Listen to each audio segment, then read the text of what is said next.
Hello. Don't know if you've heard, but there's a new pitch competition in town, thanks to our friends over at Thai Oregon. And this is one of those pitch competitions that kind of got me to thinking about the history of Portland. When I began in startups in Portland, way, way back when, in the last century, the vast majority of startup activity took place out in, Hillsborough and Beaverton, which, if you're not from the Portland area, those are really the suburbs out in Portland. And, that was for a very good reason. Office space was cheap out there.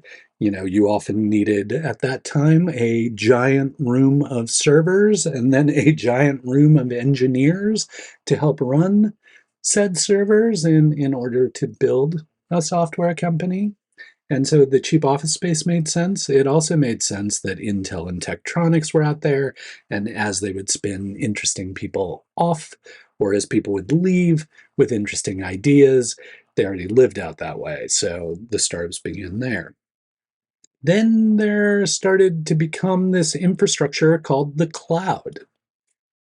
And with the cloud infrastructure, that means you no longer needed a room full of servers, and you no longer needed a room full of engineers to support those servers. So you really were able to reduce your footprint as a company. And because of that, people began to move into the metropolitan center. So they had been out in Washington County. Now they were moving more into Multnomah County to do their startups, which is where it's kind of happened over the past decade or so, as well as Clark County across the river, Vancouver, Washington. Lots of activity there as well. Now that brings us to this newest pitch competition because Thai Oregon has said we've already done Washington County. We've already done Multnomah County and Clark County. So what's left in the Tri-County area? That's right, Clackamas County. They're now planning a pitch event in Clackamas County, which back in the day I would have never thought of having a startup pitch competition in Clackamas County, which means look at how far Portland has come and how far the region has come to have this amount of startup activity to necessitate 3 separate pitch events in close proximity to one another, simply to give all of the startups a stage to share what they're building. So there hasn't been a date set yet, but the applications are now open. So if you're in Clackamas County, I don't know, maybe you're in Lake Oswego or Milwaukee or Oregon City building something interesting. Maybe you're almost out to Mount Hood and you're building something interesting.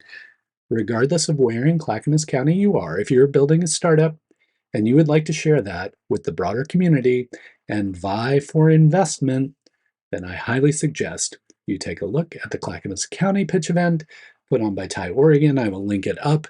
Please get those applications in, and the pitch competition will happen sometime this year.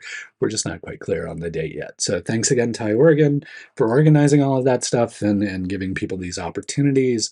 I look forward to seeing what kind of startups Clackamas County has there. See, this is kind of fun, right? So why not just subscribe? And we can do this every week. Just you and me. We can hang out. We can chat startups. Just subscribe.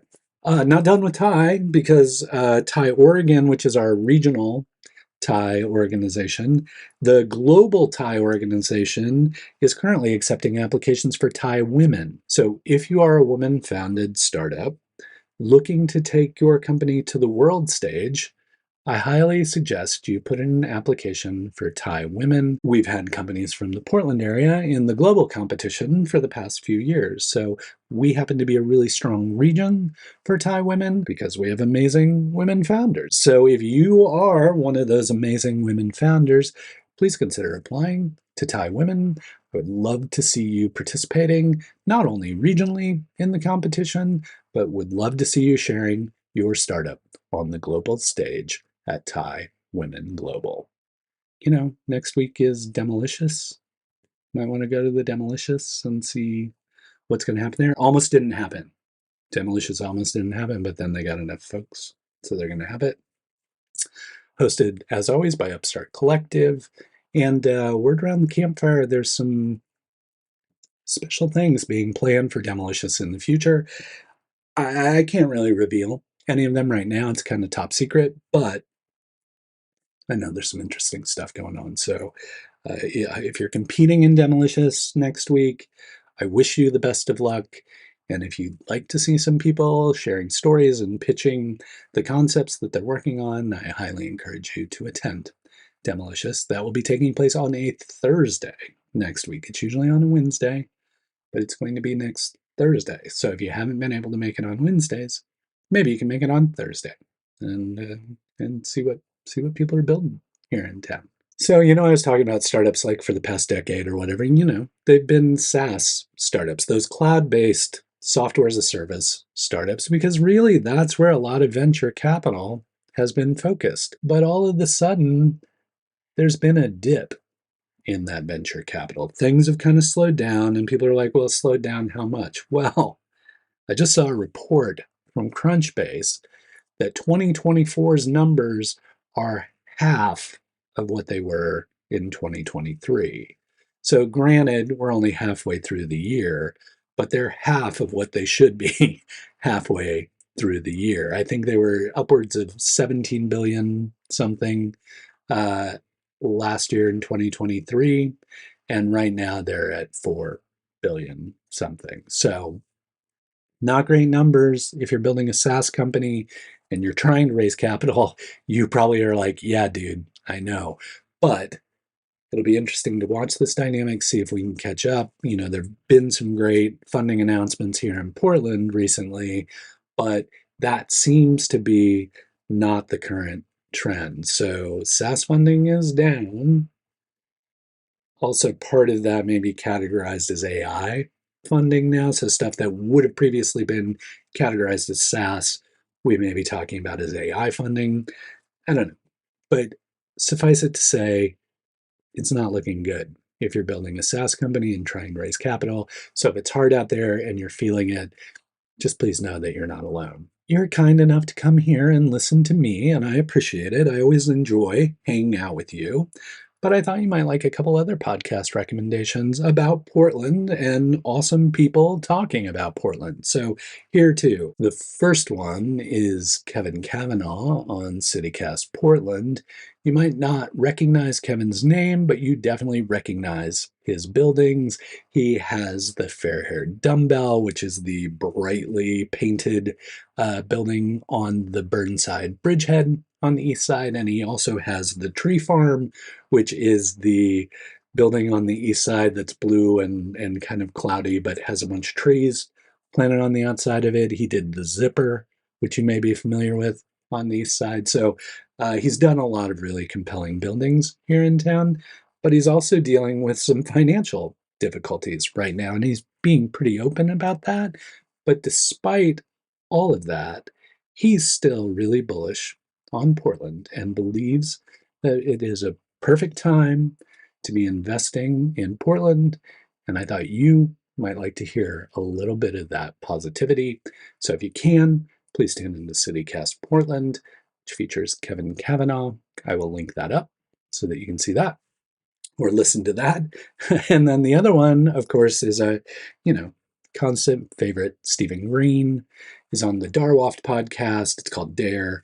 And just talking about Stephen and all the amazing things he does in the community and areas and opportunities that he sees for Portland from his work at Business for a Better Portland to Pitch Black to all of the other variety of things that Stephen helps the community with. Another really positive podcast on Portland.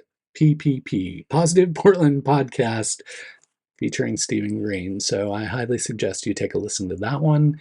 And with this, me being positive, Kevin being positive, Stephen being positive, you have a positive Portland weekend to look forward to listening to podcasts. So I hope you enjoy all of those. And as always, I will keep my ears open and my eyes open for other positive Portland podcasts to send your way, just to keep you in good spirits and keep you optimistic about what we're going to accomplish here in Portland in the coming weeks, months, and years.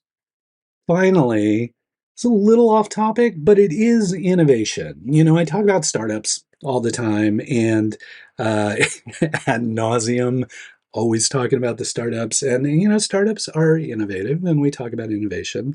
But if I think about something that has been consistently innovative throughout my lifetime, no one thing captures that quite like skating.